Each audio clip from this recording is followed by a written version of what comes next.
material importante, un material que ya todos tienen, es la Confesión Bautista de Fe de Londres. Pues en este proceso vamos a estar revisando ese capítulo que nos habla de la iglesia, el capítulo 26, y nuestra sesión de hoy girará sobre todo en torno a ese capítulo. Entonces, si tienen por allí su confesión, nos va a ayudar mucho.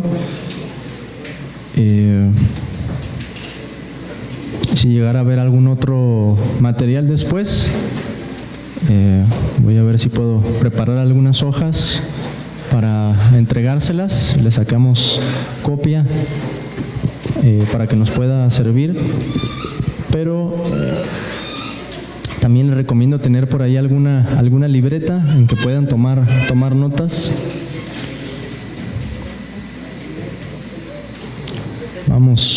Vamos a iniciar con una oración, hermanos.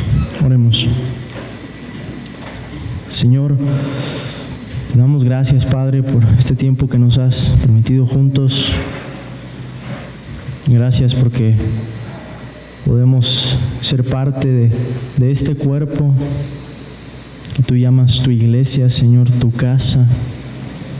Te rogamos, Padre, que nos instruyas en cómo conducirnos en tu casa, cómo deben hacerse las cosas, Señor, y que nos enseñes también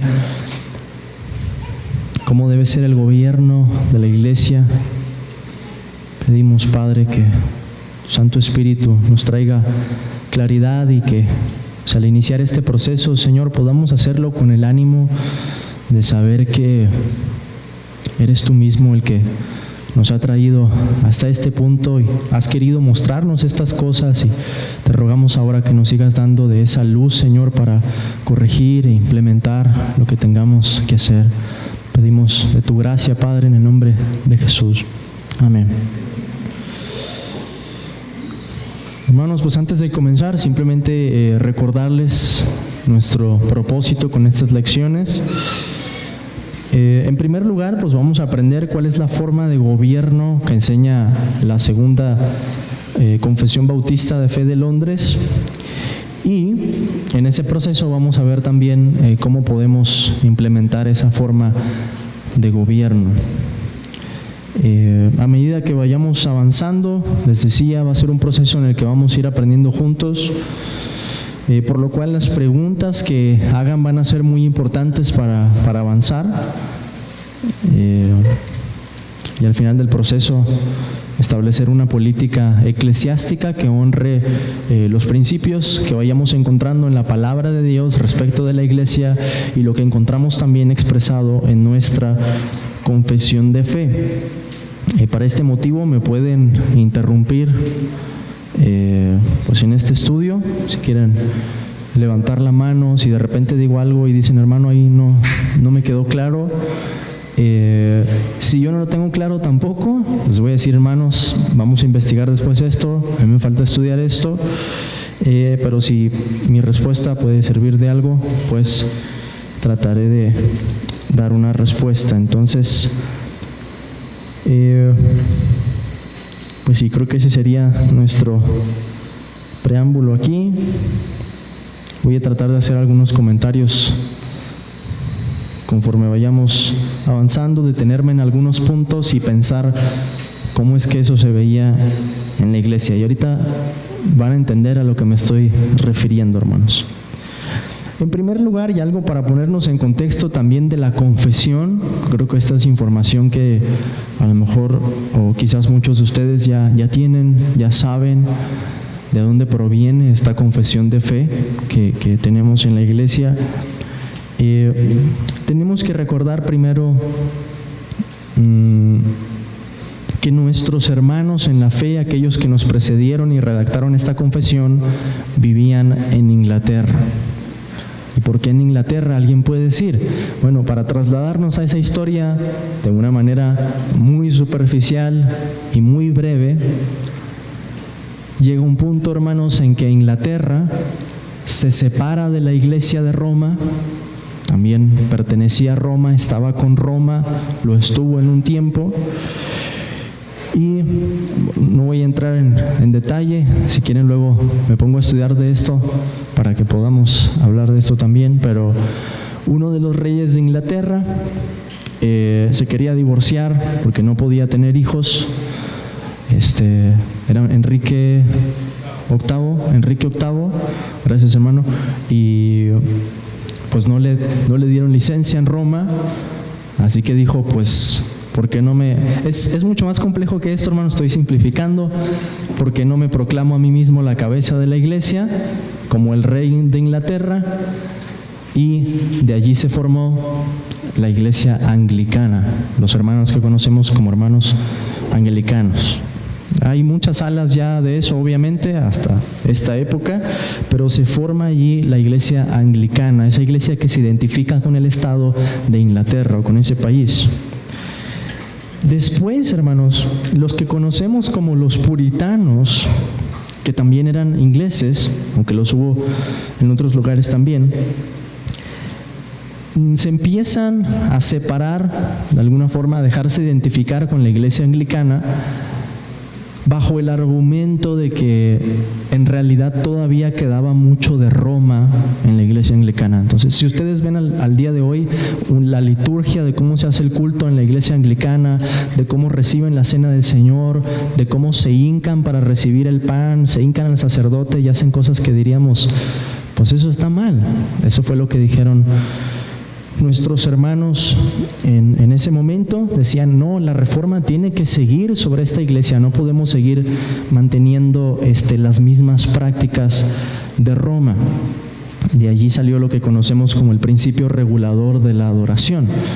Y no me acuerdo si eso es algo de lo que ya habíamos hablado en la confesión aquí, o todavía no. Ok, todavía no. Pero la idea de que la adoración y lo que hacemos en la adoración, los elementos de la adoración, deben regularse por la palabra de Dios, que no podemos hacer otra cosa sino lo que está escrito, lo que Dios ya ha prescrito en la adoración. Y pues esa es la razón por la que no tenemos imágenes. Por ejemplo, si ustedes van a una iglesia anglicana, van a ver cruces, van a ver cuadros, van a ver todo tipo de imágenes.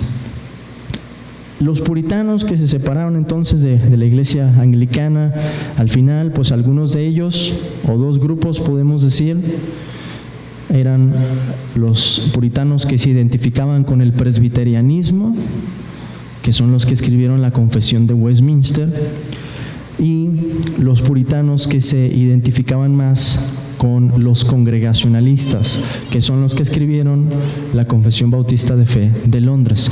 Ya habíamos visto que la Confesión Bautista de Fe en realidad repite muchísimo, casi por entero, la Confesión de Westminster, porque los hermanos estaban diciendo, a ver, queremos mostrar nuestro acuerdo con esta doctrina y que vean que en las cuestiones en las que diferimos es sobre todo en el gobierno de la iglesia.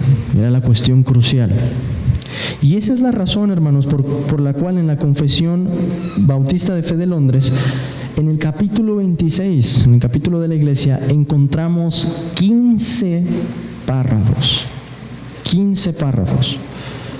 Los redactores de la confesión tomaron unas partes, pocas partes de la Confesión de Westminster, tomaron mucho de los congregacionalistas que encontramos en la Declaración de Saboya y dejaron 15 párrafos al final.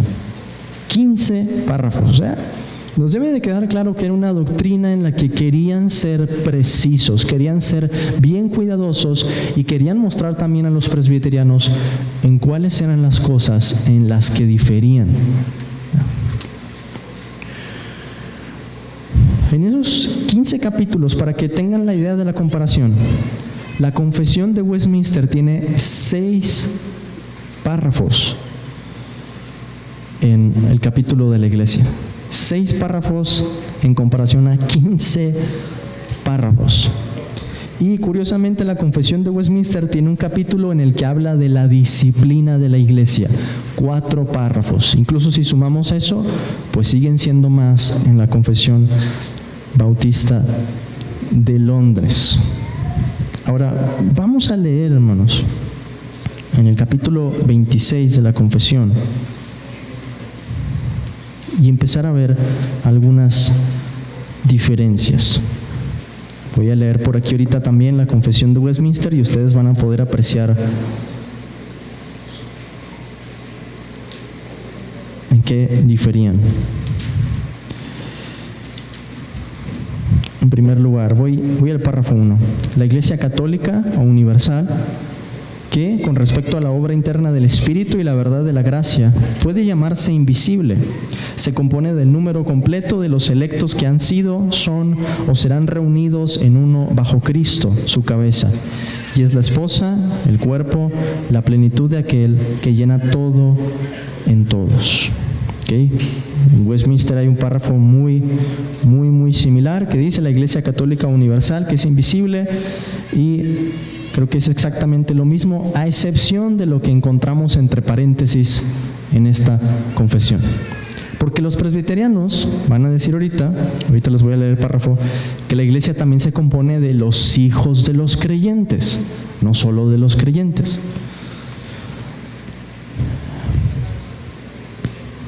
Para nosotros, ¿quién compone la Iglesia, hermanos? Los creyentes, ¿verdad? ¿Y por qué no bautizamos a los hijos? Porque la Escritura no lo manda, ¿verdad? Para empezar. Ese es el primer argumento que diríamos, ¿no? Porque la Escritura en ningún lado nos da un mandamiento que diga que tengamos que bautizar a los hijos. El argumento es más complejo que eso, pero esa es la respuesta que podemos dar en primer lugar, la más sencilla, porque en ningún lugar de la Escritura Cristo lo ordena. En el párrafo número 2 se nos dice: todos en todo el mundo que profesan la fe del Evangelio y obediencia a Dios por Cristo conforme al mismo, que no destruyen su propia profesión mediante errores fundamentales. ¿A qué llamamos errores fundamentales? Herejía, ¿verdad? El creer algo distinto. Si alguien dice yo no creo en la Trinidad y está consciente de lo que está diciendo, no podría ser miembro de esta iglesia, porque aquí creemos en la Trinidad, una de las doctrinas más fundamentales de la fe. Si alguien llega diciendo quiero ser miembro de la iglesia, pero yo no creo que la salvación sea solo por medio de la fe en Cristo, por gracia, ¿qué le diríamos? Pues arrepiéntete porque tienes otro evangelio, ese es el evangelio de la gracia.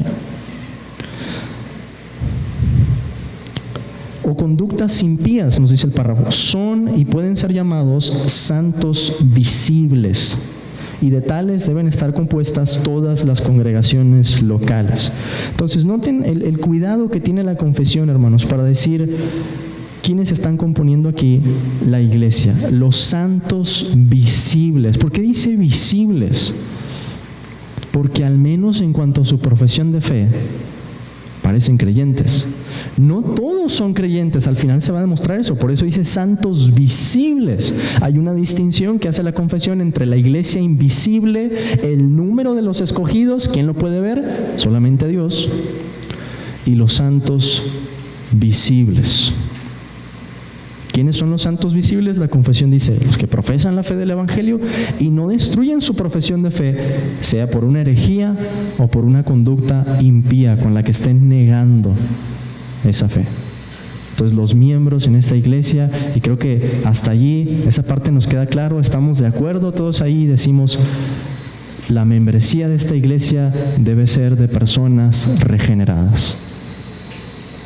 Y esa es la idea, hermanos, por la que hay una entrevista, por la que vamos a continuar. Yo voy a continuar con esas entrevistas, pero la idea también por la que a ustedes les corresponde ver las vidas de las personas y decir, a ver, ¿hay una de estas dos cosas en la vida de esta persona? ¿Hay errores fundamentales en su doctrina? Obviamente no vamos a hacer una especie de examen, hermanos, pero en las pláticas sale, cuando alguien cree una herejía, va a terminar hablando de ella. ¿Hay una herejía? Decimos, no. ¿Hay algo en la vida de esta persona que destruya su profesión de fe? ¿Una conducta? Ojo, hermanos, destruya. Porque todos venimos con muchas faltas de carácter, porque vamos a ver pecado en los nuevos miembros, pero tenemos que preguntar, ¿hay algo que destruya la profesión de fe de esta persona? No. ¿Qué debemos hacer entonces? Creer lo que la persona está diciendo, creer la profesión de fe que tiene e identificarlo con esos santos visibles. Ahora, noten cómo la Confesión de Westminster lo dice, que hay una diferencia importante. La iglesia visible, que también es católica universal bajo el Evangelio, dice más adelante, se compone de todos aquellos que en todo el mundo profesan la religión verdadera. ¿Estamos de acuerdo en eso? Juntamente con sus hijos, dice la Confesión de Westminster. Entonces, nosotros no estamos de acuerdo con eso. Creemos que la iglesia se compone solamente de los que han profesado la fe en el Señor Jesucristo y que no destruyen esa profesión. Ahora, hermanos, y esto va más al tema que vamos a estar viendo. Vamos a brincarnos al párrafo número 5 y empezar a ver unas diferencias importantes. Les recuerdo, la Confesión de Westminster solo tiene 4 párrafos al hablar de la iglesia. Pero la de Londres nos dice en el párrafo número 5: en el ejercicio de este poder que le ha sido confiado, es decir, a la iglesia, el Señor Jesús, a través del ministerio de su palabra y por su Espíritu, llama a sí mismo del mundo a aquellos que le han sido dados por su Padre, para que anden delante de Él en todos los caminos de la obediencia que Él les prescribe en su palabra. A los así llamados les ordena andar juntos en congregaciones concretas o iglesias para su edificación mutua y la debida observancia del culto público que Él requiere de ellos en el mundo. Dice la Confesión, les ordena andar juntos en congregaciones concretas o iglesias. ¿Qué es lo que tenemos allí, hermanos? La Confesión está diciendo, a ver, el reunirnos como iglesia en una congregación no es opcional, es un mandato que el Señor nos ha dado. Es un mandato no solamente reunirnos, hermanos, sino como la Confesión lo dice, andar juntos. ¿Puede asistir una persona en la iglesia sin que esté caminando con la iglesia? Sí, muchas personas hacen eso. Pero la Confesión está asumiendo que va a haber aquí un compromiso mutuo, y después se va a decir más claro en un párrafo más adelante. Hay un compromiso mutuo, hay un deseo de caminar junto con la iglesia, de estar reunidos con la iglesia, de formar esas congregaciones locales. Ahora vean el párrafo número 6. Los miembros de estas iglesias son santos por su llamamiento y en una forma visible manifiestan y evidencian por su profesión de fe y su conducta su obediencia al llamamiento de Cristo, y voluntariamente acuerdan andar juntos conforme al designio de Cristo, dándose a sí mismos al Señor y mutuamente por la voluntad de Dios, profesando sujeción a los preceptos del Evangelio. 3 cosas que tenemos aquí. Estos miembros son santos, es decir, son creyentes y están manifestando esa fe que tienen, que profesan. Se unen bajo un acuerdo voluntario. Una de las ideas que, a la luz de lo que tenemos en la Confesión, debería formar parte de la membresía, es una especie de pacto, una especie de compromiso en el que la persona que va a ser recibida como miembro dice: hermanos, delante de Dios y delante de ustedes, yo me comprometo a caminar juntos, me comprometo a asumir los deberes que Dios me ha dado como miembro de la iglesia.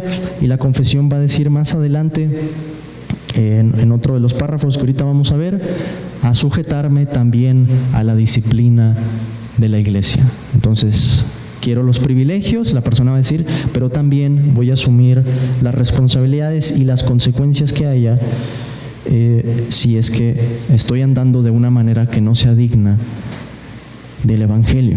Entonces, hay un acuerdo voluntario, es parte de la idea de la membresía.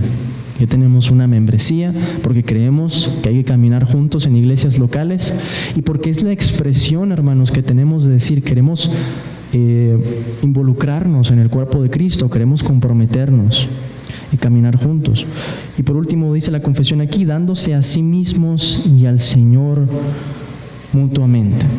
Su compromiso delante de Dios, que Él requiere en su palabra, definitivamente, pero también delante de la iglesia. Y ahí es donde van a entrar todos esos mandamientos que encontramos, que nos dicen unos a otros, ámense los unos a los otros, sopórtense los unos a los otros, perdónense los unos a los otros si uno tuviere alguna cosa contra otro. Y todos esos mandamientos que encontramos en la Escritura, ¿de qué otra manera se pueden vivir, se pueden reflejar?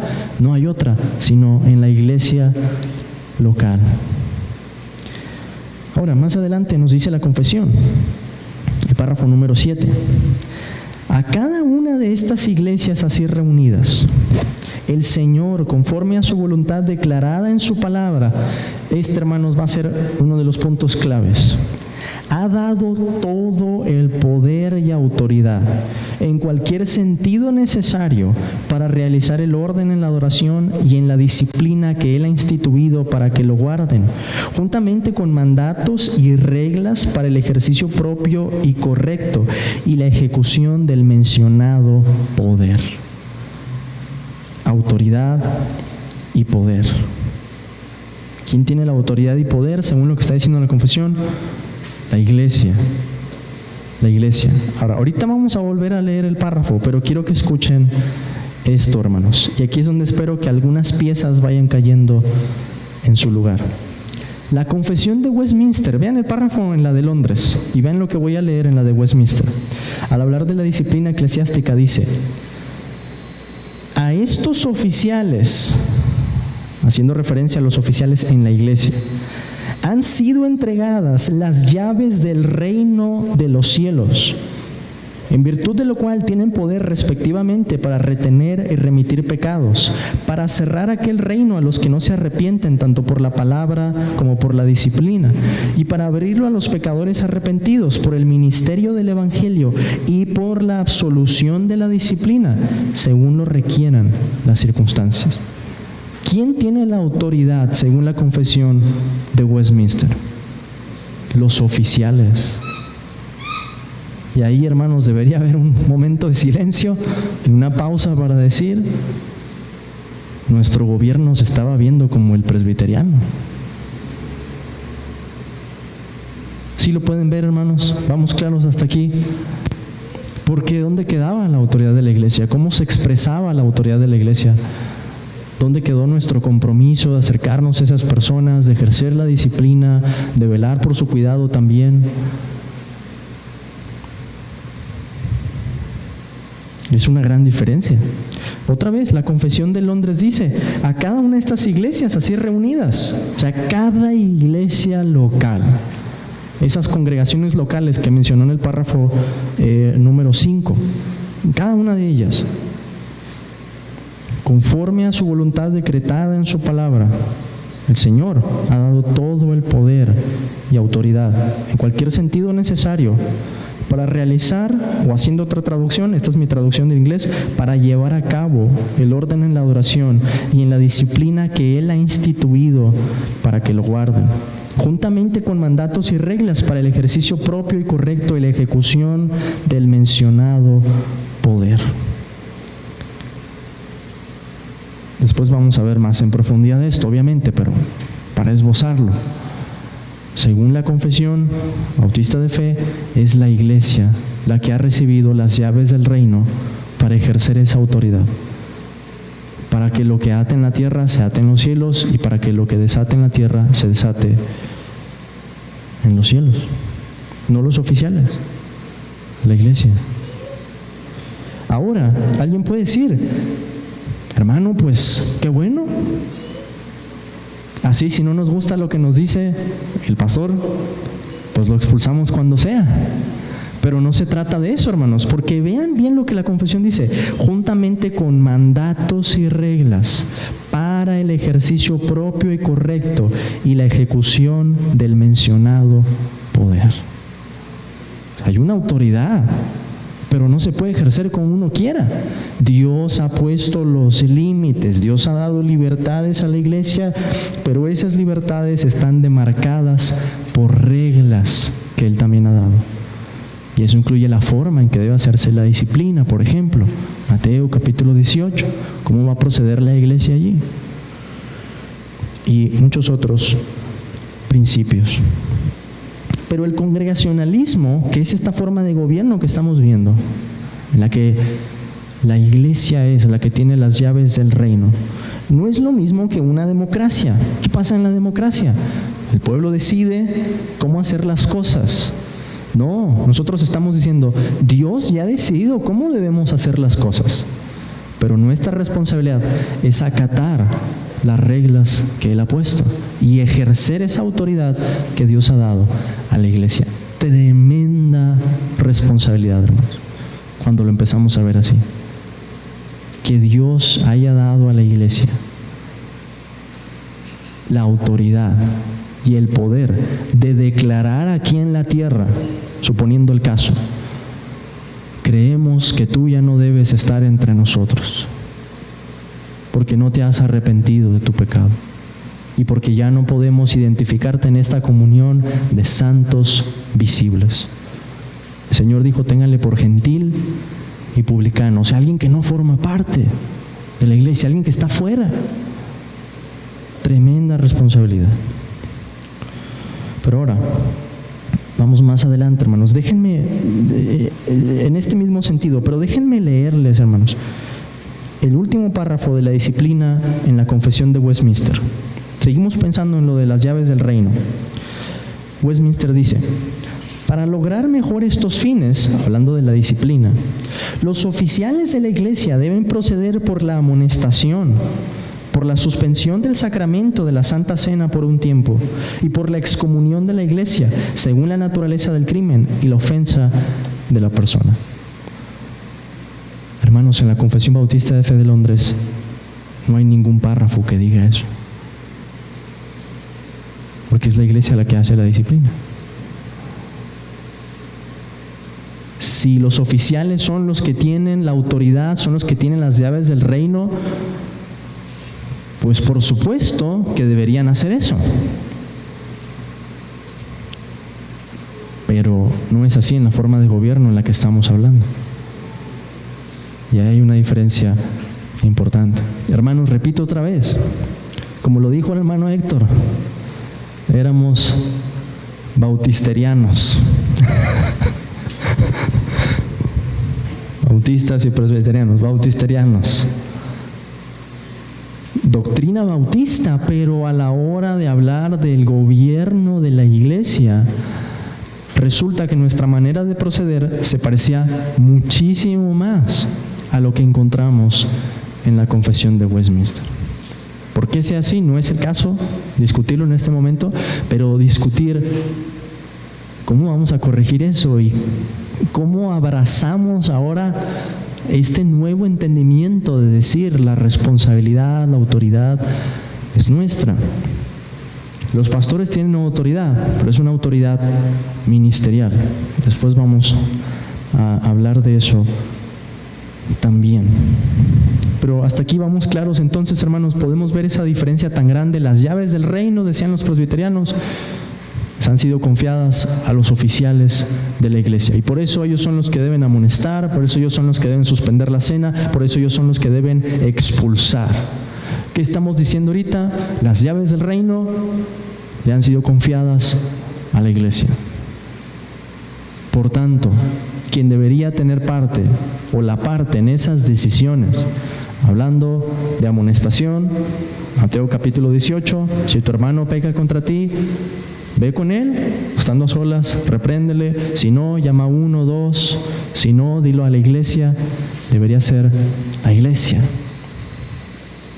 La iglesia. Quien tiene poder para expulsar no es el pastor, es la iglesia.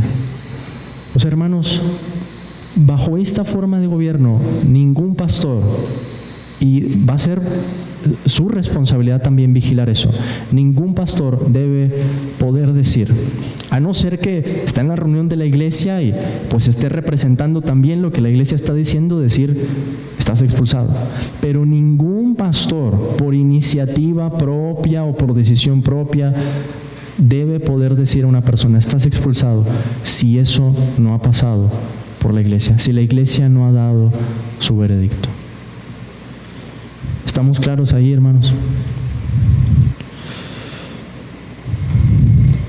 Además, la confesión nos dice, párrafo número 8, después vamos a ver parte por parte y vamos a acercarnos a esos versículos. Ahorita quiero que solamente podamos ver las diferencias y decir, le estábamos haciendo así, pero la confesión decía esto otro. Párrafo número 8. Una iglesia local, reunida y completamente organizada de acuerdo con la voluntad de Cristo, está compuesta por oficiales y miembros. Y los oficiales designados por Cristo para ser escogidos y apartados por la iglesia, así llamada y reunida, para la particular administración de las ordenanzas y el ejercicio del poder o el deber que Él les confía o a los que los llama, para que continúen hasta el fin del mundo. Son los obispos o ancianos y los diáconos. ¿Qué tenemos aquí? ¿Por qué está compuesta la iglesia? Ya nos había hecho la confesión por santos visibles. Ok, pero tenemos otra división. Hay oficiales y hay miembros. ¿Puede existir una iglesia sin oficiales? La respuesta es, ¿qué dicen? La respuesta es sí. La iglesia precede a los oficiales. Porque es la iglesia, vamos a ver ahorita, la que vota para nombrar a esos oficiales. Entonces, la consecuencia es que la iglesia debe existir antes que esos oficiales. ¿Quiénes son los oficiales? Hay dos. Los obispos o ancianos, que es un sinónimo, y los diáconos. Entendemos que los dos tienen tareas muy distintas. Después vamos a tener que retomar eso y ver cuáles son las tareas del pastor, cuáles son las tareas de los diáconos.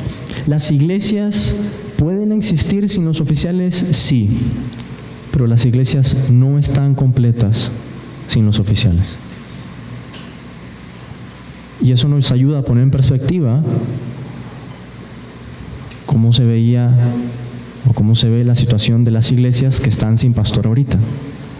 Son iglesias. Cristo las reconoce de esa manera. Tienen ese poder y autoridad, pero están incompletas. Necesitan oficiales. Párrafo número 9. La manera designada por Cristo para el llamamiento de cualquier persona que ha sido calificada y dotada por el Espíritu Santo para el oficio de obispo o anciano en una iglesia es que sea escogido para el mismo por la votación común de la iglesia misma y solemnemente apartado mediante ayuno y oración con la imposición de manos de los ancianos de la iglesia. Noten esta distinción. Si es que hay algunos constituidos anteriormente en ella. Hay una congruencia. ¿Por qué? Porque la iglesia pudo haber existido sin esos oficiales. Y si no hay oficiales, ¿quién va a ordenar al pastor? Ya sé, hermano, vamos a llamarle al pastor fulanito de tal lado para que venga a ordenarlo. No. Porque entonces, ¿quién tendría las llaves del reino? Pues estaríamos diciendo, pues el pastor que viene, el pastor invitado.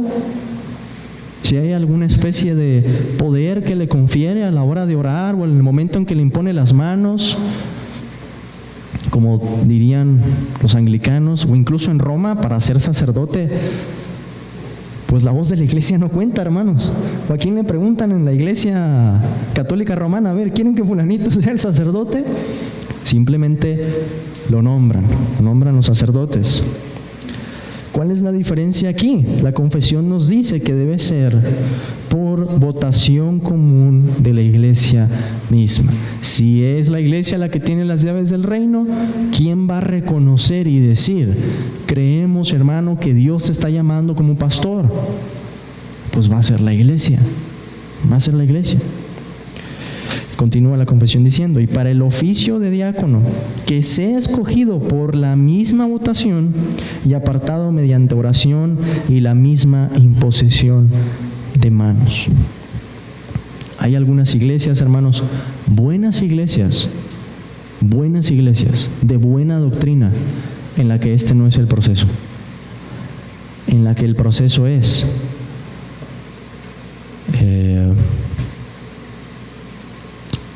hay un hermano que está entrenando y va al seminario. Voy a poner en caso porque en Estados Unidos es muy común esto.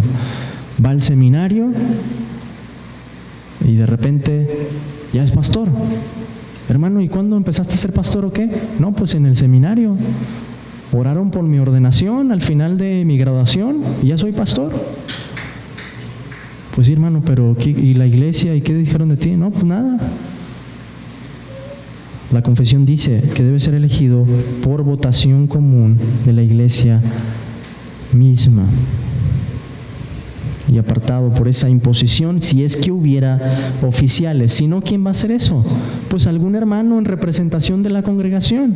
Decir, hermano, imponen las manos porque somos muchos miembros, no vamos a caber ahí todos, pero en representación de nosotros, de que estamos diciendo, Señor, creemos que has llamado a este hermano y estamos de acuerdo en esa decisión. ¿Cómo se vería eso en una política? Pues empezaríamos a hablar, bueno, ¿y cada cuándo serían esas votaciones? Bueno, ¿y cuánto se necesita de votación? ¿Qué pasa si no hay algo así tan claro? ¿Cómo se decide eso? Debe haber un periodo de aprobación, la Escritura lo dice. ¿Cómo debe ser ese periodo de aprobación? ¿Cuánto debe durar ese periodo de aprobación? Así sería, hermanos, como estos principios, que son así grandes pinceladas, se irían después desglosando en una política. La idea es que podamos primero ver esos principios en las Escrituras, estar convencidos de eso y después decir, ok, tengo ya las grandes pinceladas, los grandes trazos, ahora sí vamos a pensar cómo se desglosa esto. Párrafo número 10. Siendo la obra de los pastores atender constantemente al servicio de Cristo en sus iglesias, en el ministerio de la palabra y la oración, velando por sus almas, como aquellos que han de dar cuenta a Él. Es la responsabilidad de las iglesias a las que ellos ministran darles no solamente todo el respeto debido, sino compartir también con ellos todas sus cosas buenas, según sus posibilidades, de manera que tengan una provisión adecuada, sin que tengan que enredarse en actividades seculares, y puedan también practicar la hospitalidad hacia los demás. Esto lo requiere la ley de la naturaleza y el mandato expreso de nuestro Señor Jesús, quien ha ordenado que los que predican el Evangelio vivan del Evangelio. Diríamos que esto cabría entonces, si es la iglesia la que tiene las llaves del reino, pues una responsabilidad de la iglesia es cuidar a los pastores que Dios le ha dado. Si creemos que los pastores son dones que proceden del Cristo exaltado, pues vamos a decir, Señor, queremos mostrar esa gratitud para contigo primero, porque estamos reconociendo que tú eres el que nos da pastores, pero también para con el hermano que está dando su servicio por tu causa. Entonces, la confesión también nos habla de eso, y creo, hermanos, que también debería ser algo que tiene que venir en la política. ¿Cuál va a ser la política para eso? ¿Cuál va a ser el ingreso? Si va a haber un mecanismo de rendición de cuentas, de transparencia, algo que nos ayude, principios de sabiduría que nos ayuden a evitar cualquier problema que pudiera generarse por eso. Párrafo número 11. La confesión dice, aunque sea la responsabilidad de los obispos o pastores de las iglesias, según su oficio, estar constantemente dedicados a la predicación de la palabra, la obra de predicar la palabra no está tan particularmente limitada a ellos, sino que otros también dotados y calificados por el Espíritu Santo para ello, y aprobados y llamados por la iglesia, pueden y deben desempeñarla. ¿Qué responde a esto, hermanos? ¿Quiénes pueden predicar? No solamente los pastores, está diciendo la confesión, sino hombres que han sido dotados por Dios para enseñar y no tienen un llamado pastoral. Si ustedes tienen por ahí la oportunidad de leer el libro Edificación y Belleza, que no sé si esté ya aquí, pero ya está circulando en español. Es un libro que habla de la historia de los bautistas reformados, los bautistas particulares, y habla de casos de estos hermanos que no eran pastores y lo que hacían era visitar a las iglesias trataban de juntarles algunas ofrendas para que pudieran hacer esos viajes, mientras que esas iglesias quedaban establecidas con oficiales o pastores. Entonces, eso nos va a ayudar, hermanos, para decir, bueno, ¿quién tiene que predicar? Quizás hay alguien entre nosotros que podemos decir, el hermano no tiene un llamado pastoral, a leguas se ve que no. pero tiene un don para enseñar. Es bueno para hacerlo, se ve que lo disfruta, se goza. Yo veo que la iglesia también recibe provecho. Pues podemos pensar, a lo mejor es un hermano dotado de esta manera, el Señor le ha dado dones de enseñanza y simplemente no le ha dado un llamado pastoral. Y para eso pues hay que levantar los ojos, hermanos, y pensar y ver, no sé, quizás en el evangelismo, en algún ministerio, quizás le hacen una pregunta a un hermano y todos dicen, hermano, respondió muy bien, tiene buena doctrina, buen entendimiento, no sé. Pero pues esto también sería parte de la política y de las cosas que la próxima reunión quiero hablar. ¿Cómo vamos a decidir, por ejemplo, hermanos? Me voy a tener que ausentar los 2 fines de semana, el último de mayo, que me voy a Sonora, y uno de los de junio, que viene el hermano Sam Waldron, voy a tener que interpretarle. Bueno, ¿cómo vamos a decidir quién predica en la iglesia? Yo les puedo proponer algunas opciones o hablar con los hermanos en Guadalajara y decir, hermanos, nos podrían ayudar por un fin de semana, 2, si hubiera una urgencia o algo y yo no puedo, habría alguien dispuesto y podemos platicar eso y ver qué decidimos, hermanos, qué decidimos como iglesia. Estar preparados. Entonces, imagínense que no llegara yo a predicar un día, no sé, choqué, a lo mejor algo me pasó. Y todos se van a voltear a ver y van a decir, hermano, bueno, y alguien tiene un mensaje preparado. Hermano, lo que predicaste en el evangelismo, estuvo bueno. Pues si hay una política, nos va a permitir decir, hermano, te toca a ti. Hermano, quiero hacer una pregunta. Tengo varias preguntas. Lo único que quería sacar de ese tema, una vez aquí nos pasó el problema de que no había quien predicara. Yo creo que aquí todos fuimos pecadores, todos sabemos que podemos, pero los hermanos que aquí estamos, yo creo que todos deberíamos todos conocemos, al menos conozco ya a los hermanos, y yo creo que hay miedo a veces en estar ahí en el púlpito. Y algo que yo digo, hablar sobre el tema de la verdad, a veces no todos sabemos que vamos al Evangelio y nos conocemos allá. Es bueno lo que hace el Evangelio del Señor, y por medio de eso se nos va el miedo. Cierto. Pero sí tendríamos que orar. Es algo que yo pienso que entre las políticas, orar siempre fervientemente, porque si algún día falta un hermano, alguien tiene que tomar la palabra. Sí. Alguien tiene que ser valiente. Así es. Tiene que ser valiente para predicar. Sí tiene que haber alguien aquí. Amén, hermano. Tenemos que orar por eso. Así es. De acuerdo, hermano. Sí, hermanos, ¿se alcanzaron a escuchar? Sí. Okay. Y no decir, no, es que yo no puedo. Ajá. No, ahí entenderíamos el reino del Señor, el avance. Sí, de hecho, hermanos, podemos pensar en Spurgeon, creo. Él fue a una congregación, creo que era una congregación metodista, una iglesia metodista, y el pastor, creo que había una tormenta de nieve, algo no pudo llegar, y un hermano sencillo, no sé si era un diácono o algo en la iglesia, y se paró a predicar, Isaías 45:22, y el Señor lo salvó, una predicación del Evangelio.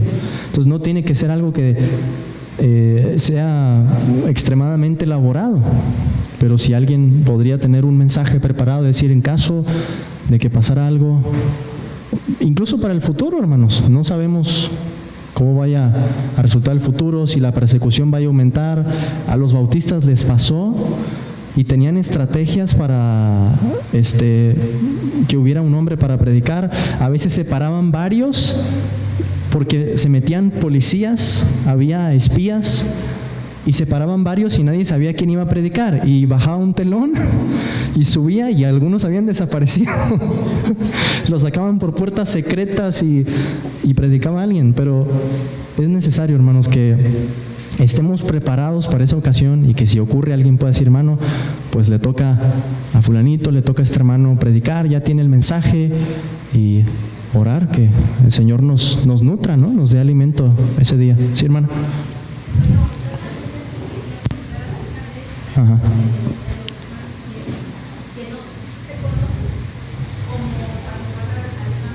Ajá. Ajá.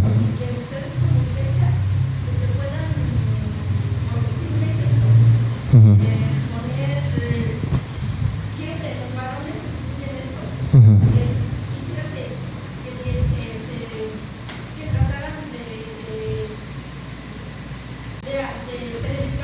Ajá. Ajá.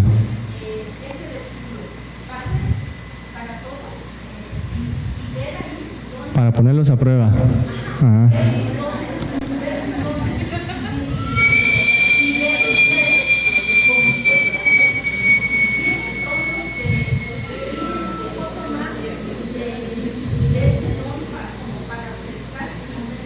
Uh-huh.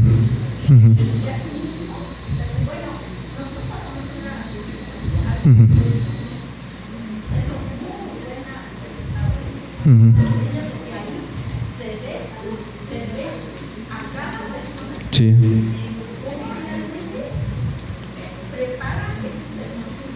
Sí. Sí. Es cierto. Y es algo que tendremos que sopesar, cómo va a ser la manera, a lo mejor, de probar ese tipo de dones o identificarlos en la iglesia. Yo creo que hay ciertos ministerios, como el de evangelismo, que se vuelve muy notorio cuando una persona tiene facilidad para explicar el evangelio y se nota que hay un buen entendimiento, como también se nota, porque hermanos, yo creo que no todos los hermanos deben hablar con el micrófono. Hay hermanos que dicen, hermano, yo no puedo. Son buenísimos para hablar uno a uno, no se les va la gente y los persiguen y la gente se queda ahí con ellos. Y otros que dicen, hermano, yo no puedo hablar uno a uno, pero me gusta predicar y siento libertad. Y entonces creo que el evangelismo sería una de las maneras más sencillas que ya tenemos como para decir, vemos que tal hermano puede enseñar. Si empezamos algún estudio luego, bueno, hermanos, yo creo que habría diferentes maneras de tratar de ver eso, ¿no? Incluso en nuestras pláticas, ¿no? Creo que hay hermanos que destacan en su entendimiento, estamos platicando, alguien hace una pregunta, de repente alguien responde y otro hermano dice, no, hermano, yo no estoy de acuerdo, por esto, porque tal versículo dice, porque aquí la escritura dice, y de repente uno dice, pues sí, es cierto, y este hermano lo pudo explicar, ¿no? De una manera clara, yo entendí, etcétera. Tendremos que sopesar cómo buscar esas oportunidades y cómo como iglesia vamos a aprender a identificar esos dones. Pero muchas gracias por las preguntas, comentarios.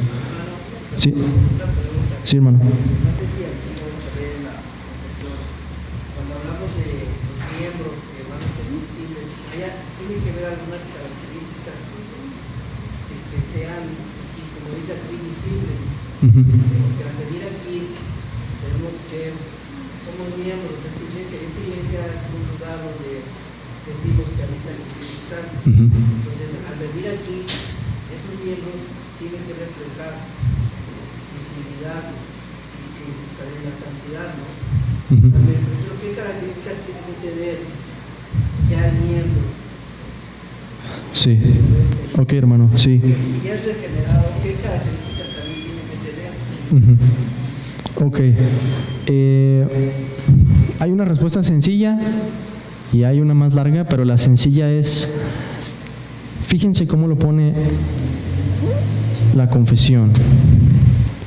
Veíamos, es el párrafo número 2. Dice, todos en todo el mundo que profesan la fe del Evangelio y obediencia a Dios por Cristo conforme al mismo, que no destruyen su propia profesión mediante errores fundamentales o conductas impías, son y pueden ser llamados santos visibles. Entonces, en primer lugar, y esta es la respuesta más breve y sencilla, lo consideramos de manera negativa. Y con esto me refiero a lo que se ha llamado la regla de la caridad. que nosotros creemos en el testimonio de una persona siempre y cuando no lo esté destruyendo, sea por una herejía o por una conducta que está practicando el pecado, ¿no? Y que no quiere arrepentirse. Lo digo por lo siguiente, hermano, y por la forma en que debemos empezar definiéndolo así. Los miembros que se reciben en la iglesia tienen un grado de crecimiento muy distinto. Algunos vendrán de otras iglesias, tal vez, en el caso de algunos de ustedes. Algunos vienen lastimados, algunos vienen arrastrando muchas cosas, algunos con problemas fuertes tal vez en su familia u otras cosas, por los que podemos decir, hermano, pero tiene esto y tiene el otro y tiene esto en su carácter. Pero hay que evaluar con misericordia para detenernos y decir, a ver, es cierto, tiene esto, pero ¿está destruyendo su profesión de fe por lo que hace? ¿O vemos en él una dirección? Vemos vida, vemos que se arrepiente, vemos que pide perdón, vemos que a lo mejor le cuesta al principio, pero recibe y obedece la palabra, obedece la luz que tiene en su entendimiento. Podemos decir, pues no hay nada que desacredite que es un cristiano, ¿no? Esa sería la respuesta sencilla. La respuesta más elaborada sería la primera carta de Juan. La primera carta de Juan nos da las evidencias que existen en la vida de un creyente para evaluar cuál es la conducta que Dios demanda y cuál es la profesión de fe que Dios pide. Veíamos que la primera de Juan tiene esas dos cosas. Nos habla de doctrina, hay algo que la persona tiene que decir acerca de Cristo. Y no que vayamos a hacer un examen, hermanos, pero lo que nos va a ayudar muchísimo aquí es la confesión. Decir, hermano, ¿quieres formar parte de la iglesia? Ok, te invito a leer primero la confesión de fe, que me digas si hay algo en lo que estás en desacuerdo aquí, o si estás en acuerdo con la doctrina que tenemos en la iglesia, ¿no? Esto nos va a ayudar mucho para la doctrina, para decir, esta es la doctrina que tenemos en la iglesia. Y no se va a enseñar algo diferente, ¿no? No hay algo escondido, no hay algo, es transparente, ¿no? Está en un documento. Y la conducta, eso nos va a corresponder ver a nosotros. ¿Qué tenemos que hacer?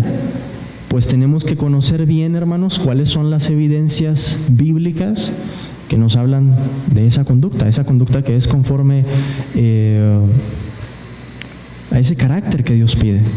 Lo hemos visto con Juan, la luz y las tinieblas, el amor y el odio, la pureza de la que va a hablar en el capítulo 3 y otras características. Entonces, por un lado podemos evaluarlo de forma muy sencilla y decir, a grandes rasgos, ¿hay algo que destruya la profesión de fe de esta persona? No. Entonces, mi punto es, no debemos mantener una suspicacia, porque eso puede causar problemas, ¿no? Decir, oye, hermano, pero yo creo que fulanito, bueno, y si ya es miembro, ¿por qué no dijiste antes? ¿O por qué no te acercaste con esa persona y le dijiste, hermano, qué es lo que está pasando aquí? Yo veo que quieres ser miembro, pero veo esto en tu vida. Lo que está pasando es esto. Que podamos ver la respuesta de las personas, ¿no?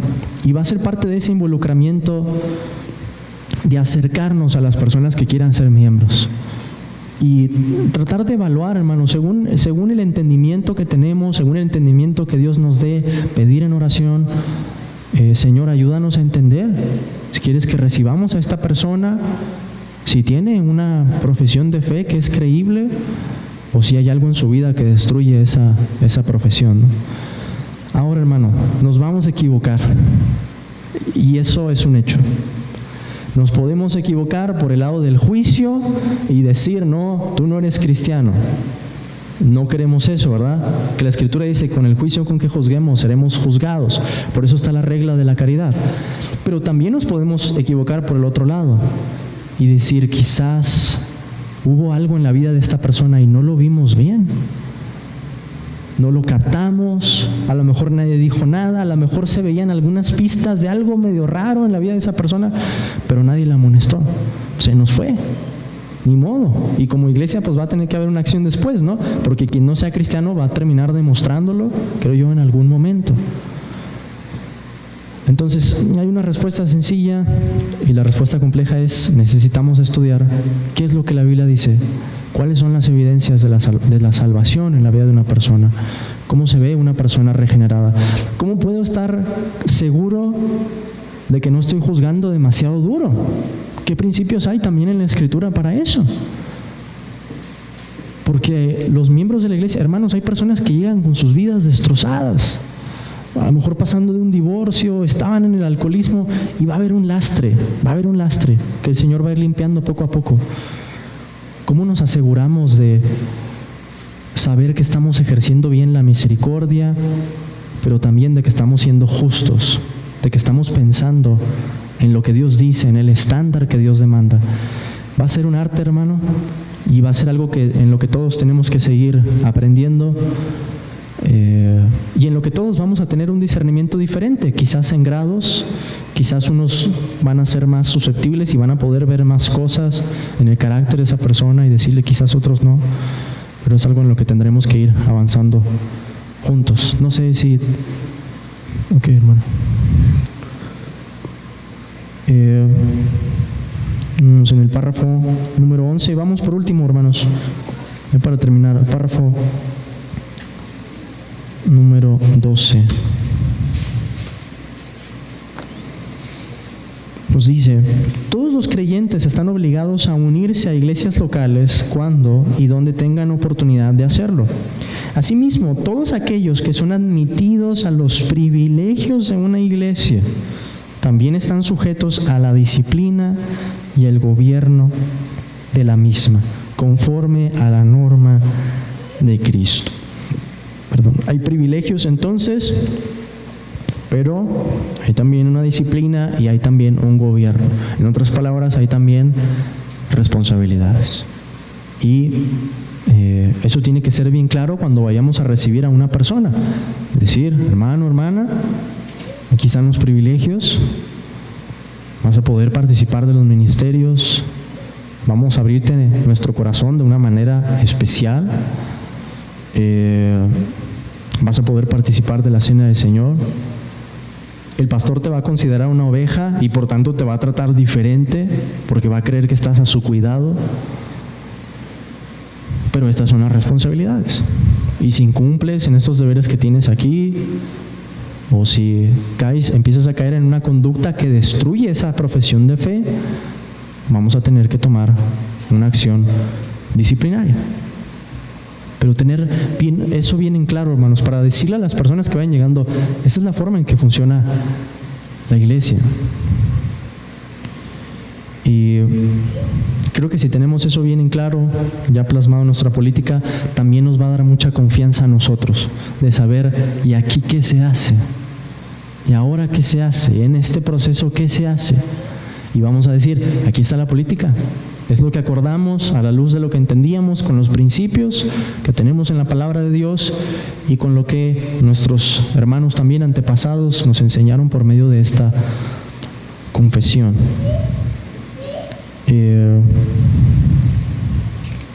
Bueno, hermanos, mi punto era llegar solamente ahí, solamente por mencionar los otros párrafos. El párrafo 13 es interesante, pero nos dice que,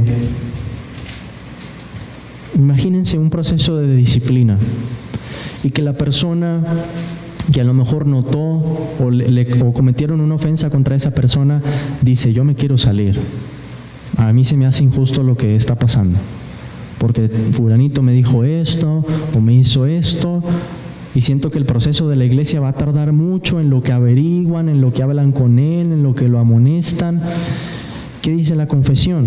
Ningún miembro de iglesia, por alguna ofensa recibida, habiendo cumplido el deber requerido de él hacia la persona que le ha ofendido. ¿Cuál es el deber, hermano? Si tu hermano peca contra ti, ve y repréndele. Esa persona cumple con el deber, pero dice que si lo hace, no debe perturbar el orden de la iglesia o faltar a las reuniones de la iglesia o abstenerse de la participación de ninguna de las ordenanzas por tal ofensa de cualquier otro miembro, sino que debe esperar en Cristo mientras prosigan las actuaciones de la iglesia. Entonces aquí no hay de decir, no, es que ya estoy enojado, ya me voy, esto va a tardar mucho, fue una gran ofensa que se cometió contra mí. No, paciencia. Yo ya hice lo que me tocaba, Señor, está en tus manos, y está también el juicio de la iglesia, da sabiduría a la iglesia, da luz para que podamos salir avantes.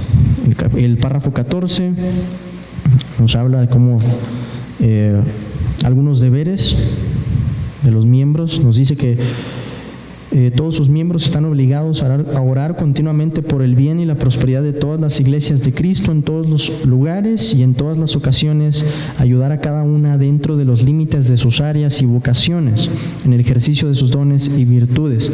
Así las iglesias, cuando estén establecidas por la providencia de Dios, de manera que puedan gozar de la oportunidad y el beneficio de ello, deben tener comunión entre sí, para su paz, crecimiento en amor y edificación mutua. Entonces, hermano, ¿y qué va a pasar? ¿Cuál va a ser ahora nuestra relación con la iglesia de Guadalajara? ¿Cuál va a ser nuestra relación con la iglesia de Ciudad de México? Esto es lo que el párrafo nos dice. Debe haber una relación. Se espera que haya una relación, no solo en la iglesia local de Cristo, sino una expresión más grande de eso, relaciones entre diferentes iglesias locales. Y para eso, hermanos, también la política nos va a servir.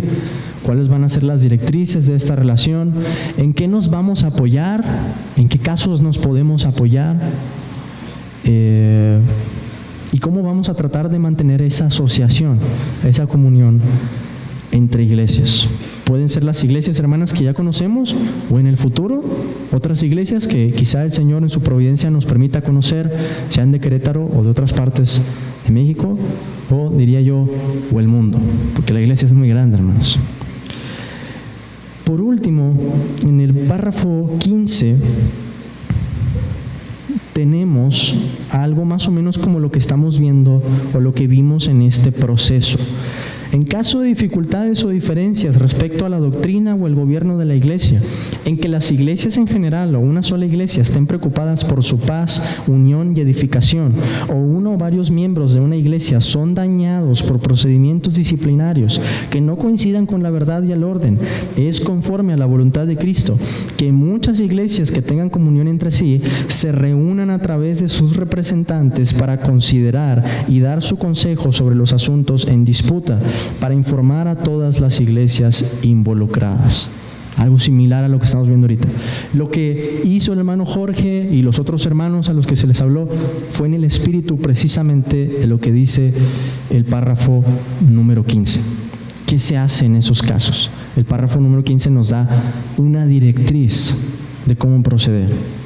Sin embargo, nos dice, a los representantes congregados no se les entrega ningún poder eclesiástico propiamente dicho, ni jurisdicción sobre las iglesias mismas para ejercer disciplina sobre cualquiera de ellas o sus miembros, ni para imponer sus decisiones sobre ellas o sus oficiales.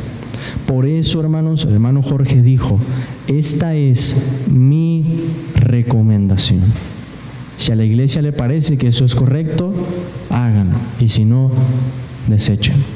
A esos hermanos, el hermano Jorge que vino, el hermano Eduardo, los hermanos que vayan a venir, no tienen autoridad sobre las iglesias locales. No se les está confiriendo ningún poder de jurisdicción o para cambiar el orden, sino porque creemos que son hermanos maduros, que tienen más tiempo en el Señor, que por la gracia de Dios han recibido más y han entendido más estas cosas, puedan emitir un juicio que sea imparcial. Que eso es lo que se buscaba con lo que pasó. Entonces, hermanos, pues tenemos un brevísimo vistazo. Obviamente todavía no tenemos los textos. Vamos a irnos deteniendo después en cada parte, en cada punto, afinando ahí los detalles, pero a grandes rasgos quería que pudieran ver qué es lo que la confesión nos dice acerca de una forma de gobierno congregacional y cómo lo que estábamos teniendo en realidad no se conformaba a lo que encontramos en esos puntos. Y esa es la parte que hay que cambiar. Entonces, no sé, hermanos, si... Hermana. Sí, hermano.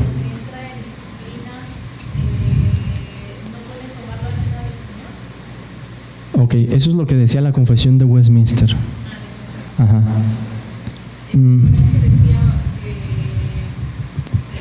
Que se les suspenda. Ajá. O sea, bajo el gobierno presbiteriano, el pastor tendría la facultad de decir, hermano, tú no puedes tomar la cena.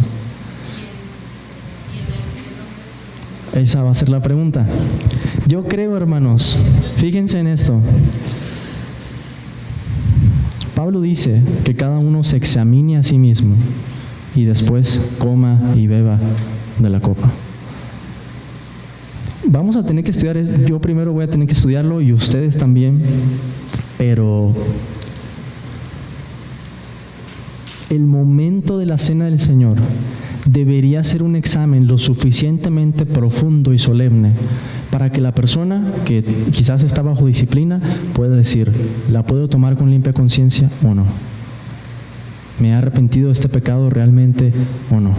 Porque si creemos que es un medio de gracia, pues la persona lo necesita para ser restaurada. Sí, hermano. Gracias, hermano.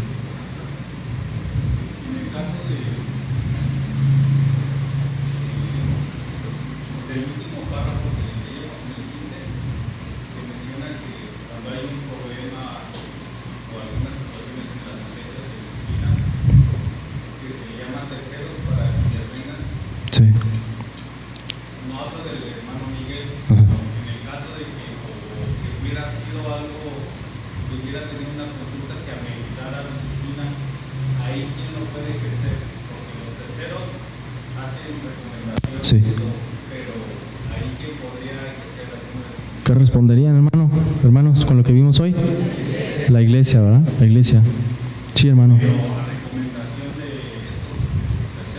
Sí, o sea, el proceso en la iglesia sería juzgar lo que ellos han dicho para decir creemos que es cierto, creemos que hay verdad en esto y por tanto, como consecuencia, que deberíamos proceder así, con una disciplina. Pero el juicio queda a manos de la iglesia, al final. De nada, hermano. Sí, hermano.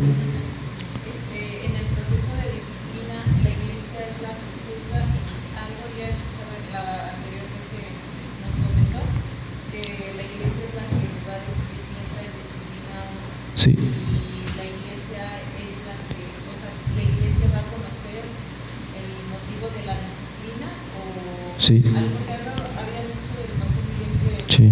la confidencialidad de ¿cómo así dijeron?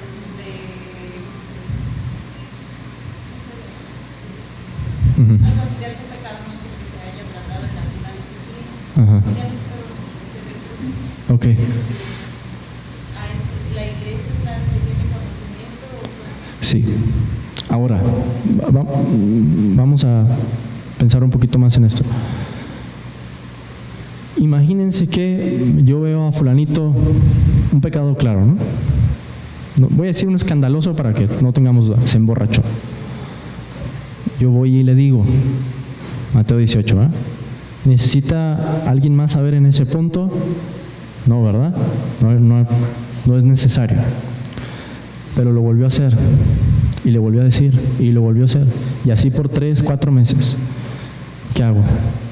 Tomo 2 personas que no tengan que ver en la situación, pensando que yo soy el que puede estar equivocado, a lo mejor sí está arrepentido, llevarlos y decir, hermano, yo he hablado contigo tantas veces y lo que ha pasado es esto, es esto, es esto. Ok, si la persona dice sí, pues ahí quedó, ya no hay necesidad de que escale más, ¿no? Ahí se apagó el fuego. Si no, y estos hermanos también le dicen, lo tratan de reconvenir, escuchan y le dicen, hermano, ¿es cierto lo que hiciste? ¿Es cierto eso? ¿Te estuviste emborrachando por 4 meses? Arrepiéntete. Pero imagínense que no queda ahí. Le vuelven a decir y lo vuelven a contactar la próxima semana y llegó a la iglesia con aliento alcohólico. ¿Qué procede? Y ahí es cuando el pastor sí tiene algo que ver. Decir, hermano, estuvimos hablando con una persona y no vemos arrepentimiento. Hay testigos y queremos exponerlo a la iglesia. ¿Qué va a decir el pastor? Adelante, hermano. Vamos a hacer una reunión expónganlo ustedes, el pastor va a tratar de mediar ahí, si conoce algo de la situación, pues va a decir, si no, pues no. Y va a tener que haber una respuesta de la iglesia. Mateo 18 dice eso, ¿no? Y dilo a la iglesia. Va a ser más fuerte, hermana, en un sentido, porque otras veces solo el pastor conocía el pecado de la persona. Y un pecado a lo mejor que ya había escalado mucho, ¿no? Pero en este caso va a ser la iglesia. O sea, se va a exponer. Tendremos que valorar allí, y yo creo, vamos a cometer errores. A lo mejor se van a decir detalles que no eran necesarios. A lo mejor se va a explicar demasiado y alguien va a decir, hermano, ya entendimos, ya, o sea, ya no nos expliques más. Ya vamos a contaminar nuestra mente, ¿no? Estuvo muy feo eso. Pero sí, la iglesia será ahora la que tiene que saber, va a tener que saber de todas las disciplinas que pasen por aquí. O sea, esas disciplinas que lleguen a ese tercer nivel, ¿verdad? Que tengan que ser expuestas a la iglesia. Entonces, de cierta manera, pues va a ser más fuerte. Pero vean los beneficios de eso, hermanos. Porque ¿qué pasaba bajo ese modelo, no? Que yo creo, hermanos, de nueva cuenta, no había mala intención. La intención era creer que así se iba a proteger a la iglesia. Creer que esa era la manera de proteger a la iglesia y no tener que exponer todo. Pero ¿qué era lo que pasaba? Pues el pastor dice que pasó esto y esto y esto, pero yo como tengo manera de saberlo, pero a mí no se me dijo y ya está expulsado. ¿Sí me explico, hermanos? Todos los problemas que se puede prestar eso, porque de repente se puede convertir en un conflicto entre dos, ¿no? La voz del pastor contra la voz de la persona que fue expulsada. En este modelo va a ser la voz de esa persona contra la iglesia. Y la iglesia, hermanos, va a haber oportunidad para que si un hermano se quiere parar y hablarle a ese hermano, porque se invitaría o se llamaría a ese hermano, y si alguien quiere decirle algo, tratar de reconvenirlo, va a haber oportunidad para hacerlo. Entonces, no sé, hermano, si eso responde más o menos. Okay. Gracias, hermano. Sí, hermano.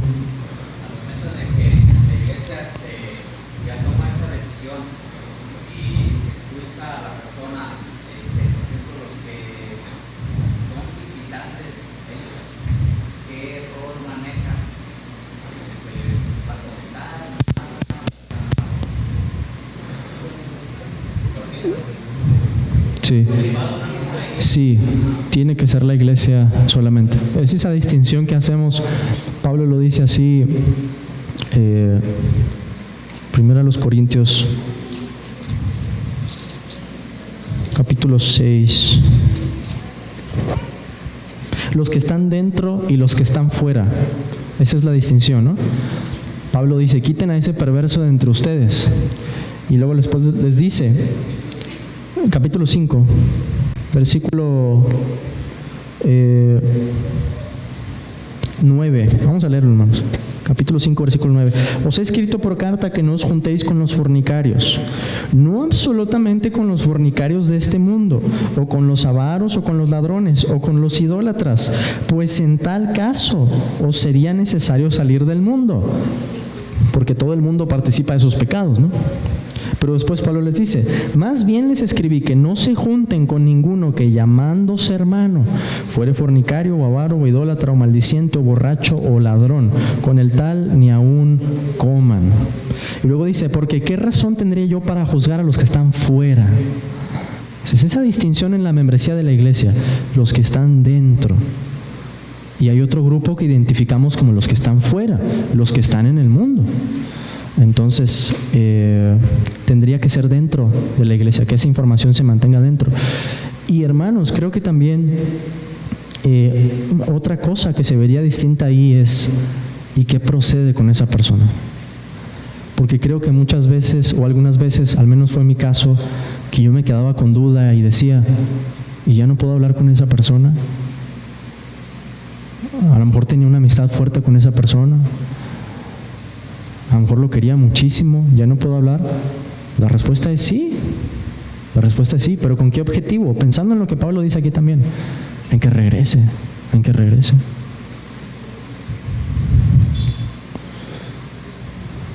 Hermanos, no sé si haya ¿Algo más? ¿Alguna otra pregunta? ¿Comentario? Hermano. No es pregunta, es como una reflexión. Ajá. Durante años estudiamos la confesión de fe. Ajá. Pues creo que era claro. Pues, ¿qué nos puede llevar a cometer esta clase de... Uy, hermano, esa es la pregunta del millón. Y creo que no podemos decir una sola cosa, muchas. Puede ser ignorancia, puede ser negligencia, puede ser quizá disciplina, que el Señor, que estábamos acumulando orgullo diciendo somos la de veras, la iglesia más buena, la de Querétaro, y de repente viene algo así, ¿no? Creo que no podríamos decir una sola razón. Es un problema de muchas diversas causas. Hermano, ¿quiere compartir algo? Sí. Cuando llega el proceso de disciplina, la persona que está aplicando, Sí. y no se arrepiente, en ese proceso de disciplina, ¿se debe esperar a ejercer misericordia lo último, o en ese mismo proceso de disciplina también se ejerce misericordia? Sí, en el mismo proceso, hermano. Sí. Reprender a una persona es un acto de amor. En sí mismo eso es un acto de amor. Pero podemos reprender a una persona y acercarnos con un motivo incorrecto. Por eso el apóstol Pablo dice, considerándote a ti mismo, dice a los Gálatas, no sea que tú también seas tentado. Por eso nuestro Señor Jesucristo dijo, ¿por qué no sacamos la viga de nuestro ojo? ¿Por qué no sacas la viga de tu ojo para querer sacar la paja del ojo de tu hermano? Entonces,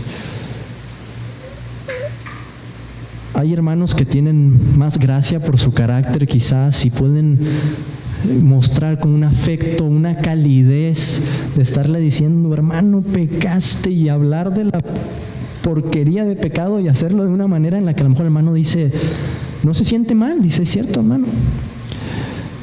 Pero hermanos, otra vez, nos vamos a equivocar. Es un hecho.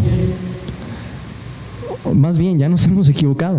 Nos hemos acercado quizás de una manera que no es misericordiosa, o a lo mejor extendimos por demasiado tiempo y tal vez teníamos que haber pasado ya la segunda parte y llamar a algunos hermanos para que escucharan.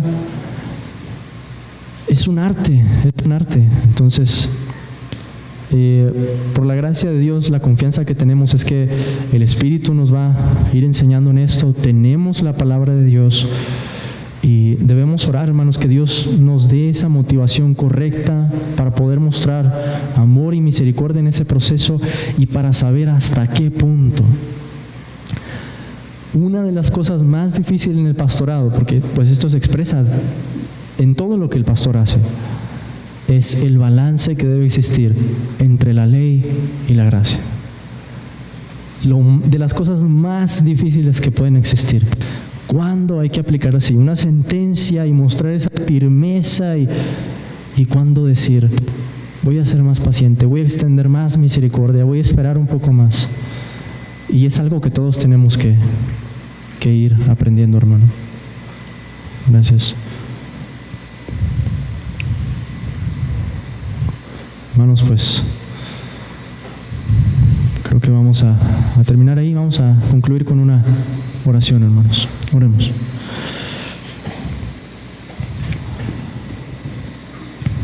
Señor, damos gracias, Padre. Damos gracias, Señor, que pues nos muestras nuestras faltas, nuestros errores, Señor, nuestros hierros, que tú los expones delante de ti. Y te rogamos, Señor, que nos permitas enmendar todo esto, corregir y tener buenos fundamentos, Señor, para que tú puedas encontrar una iglesia que esté firme, que esté lista, Señor, para lo que haya de venir. Por favor, prepáranos, capacítanos a cada uno de nosotros como miembros Ayúdanos a entender esa responsabilidad, ese gran privilegio, esa dignidad, Señor, que nos has otorgado. Y ayúdanos a ejercer esa autoridad con un santo temor. Te lo pedimos, Padre. Glorifícate, Señor, en esta iglesia. Y, Padre, te pedimos que también ayudes a nuestros hermanos que están en cada una de las iglesias. Sosténlos, Señor, dales gracia, dales sabiduría. Ayúdanos a todos en este proceso, Padre. Y también ayuda a nuestro hermano Miguel. Síguele consolando, Señor, animando, fortaleciendo, Padre, para que él pueda ser restaurado, Señor. Te lo pedimos en el nombre de Jesús.